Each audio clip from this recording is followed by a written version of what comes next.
इस देश को समझने के लिए that is called India that have the physical boundary, political organization, social system, culture, and they have the history, and now we have the polity. So these are the some of the characteristic of our Indian geography also. So here we are understanding the our constitution, how the constitution is come in the light and what process gone on. तो आज के जो constitution है उसको हमको समझने के लिए बहुत बैक जाना पड़ेगा कि यदि हम इंडिया का जो है यदि हम पॉलिटिकल ज्योग्राफिकल फिगर बनाएं तो ऐसा ही कुछ हमको देखने के लिए मिलता है। यहाँ पे this type of the figure you can see like this is मोटा मोटी ये एक फिगर है जिसमें यदि हम जोड़ दें तो इधर समहाउ पाकिस्तान और ये कुछ एरिया अफगानिस्तान का आता है, ये बांग्लादेश का है और कुछ इधर बढ़ जाएंगे तो this is called the Myanmar and this is called the Nepal and this is called the Bhutan and this part is called the Tibet. तो जो आज का इंडिया का जो फॉर्म है दिस हमने जो प्रीवियसली ये ड्रॉ किया था, this is the present form of the Indian geographical mark. लेकिन जब हमारा देश आज़ाद नहीं हुआ था तो उस समय ये भी इंक्लूड था, ये म्यांमार भी इंक्लूड था, ये भी श्रीलंका भी था, बांग्लादेश भी था।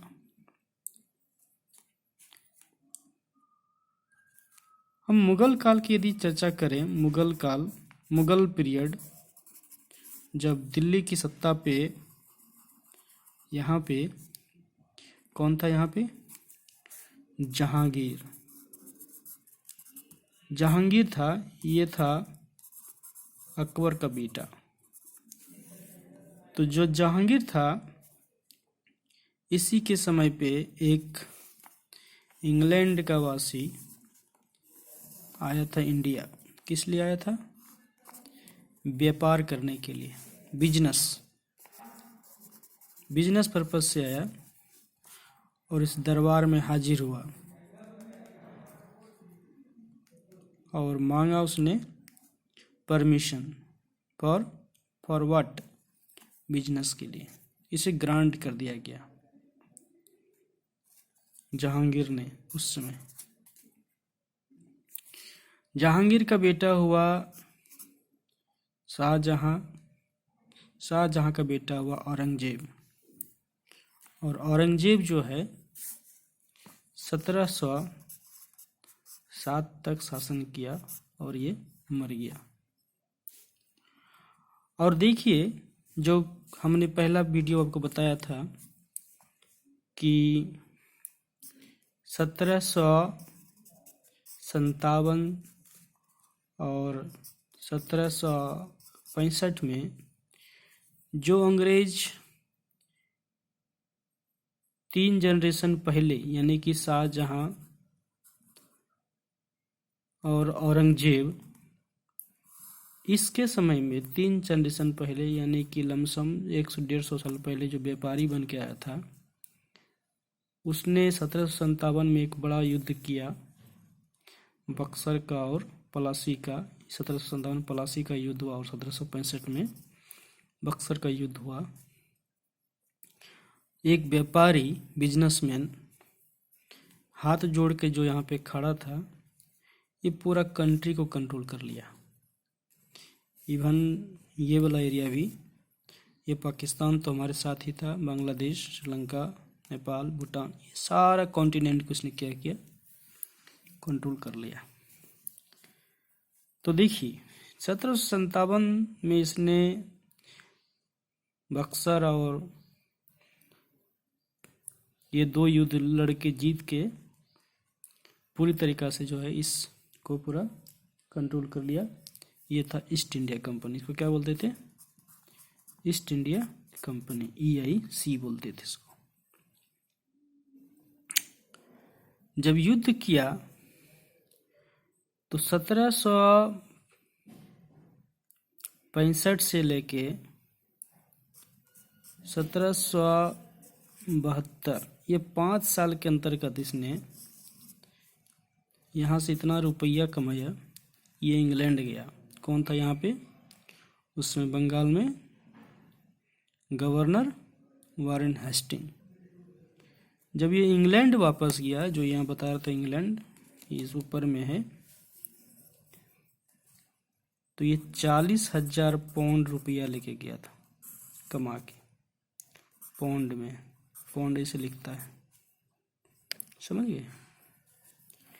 और इस समय ये देश जो है बिखरा हुआ था। बिखरा हुआ किस मामले में, कोई रजवाड़ा यहाँ था, कोई रजवाड़ा यहाँ था, कोई यहाँ था, कोई यहाँ था। इस तरह से ये देश जो है पूरा बंटा हुआ था। बंटने के होने कारण सबका अपना नियम था, सबका अपना कानून था। कोई हिंदू लॉ से चलता था, कोई मुस्लिम लॉ से चलता था, कोई पारसी लॉ से चलता था, कोई क्रिश्चियन लॉ से चलता था। सबका लॉ अलग अलग था। तो जो 40,000 पाउंड लेके कमा के गया ये बंदा वारेन हेस्टिंग, तो जो ब्रिटेन की जो सोसाइटी थी उसने देखा कि भैया इतना पैसा ला के रहता है, इंडिया कितना अमीर है। तो इसने क्या किया, बोला चलो हम भी कमाने चलेंगे। लेकिन यहाँ पे आधिपत्य किसका था, इन्हीं लोगों का था, ईस्ट इंडिया कंपनी को। तो पहली बार जो है 1773 में जो है ईस्ट इंडिया कंपनी के द्वारा थ्रू ब्रिटिश गवर्नमेंट ने ईस्ट इंडिया कंपनी को रेगुलेटिंग एक्ट के तहत इस जमीन को रेगुलेटिंग एक्ट के तहत क्या किया, कंट्रोल करने की कोशिश की। ये ताज्जुब की भी बात है कि इतना बड़ा देश होते हुए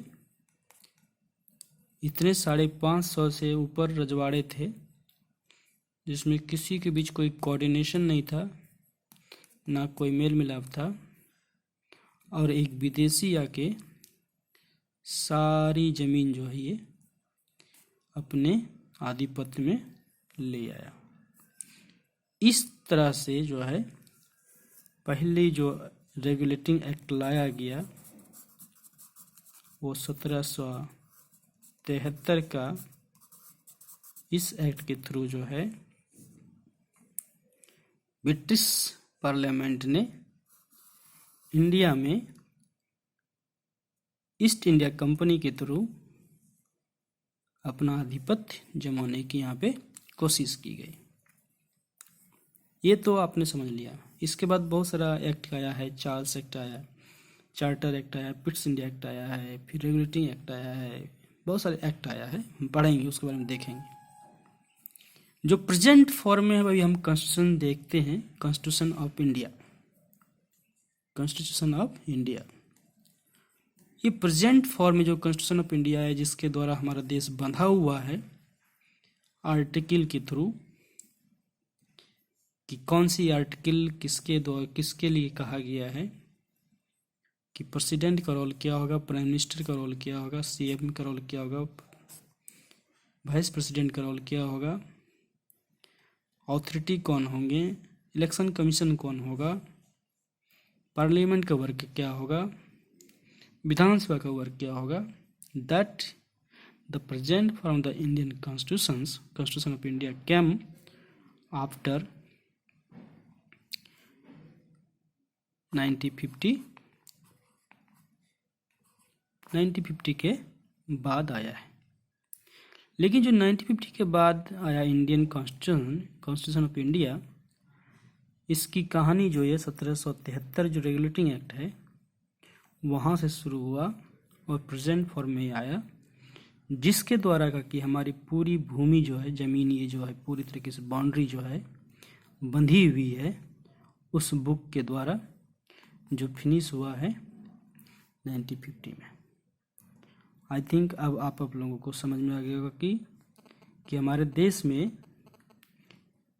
भारत का संविधान कैसे बना और उसका प्रोसेस क्या रहा।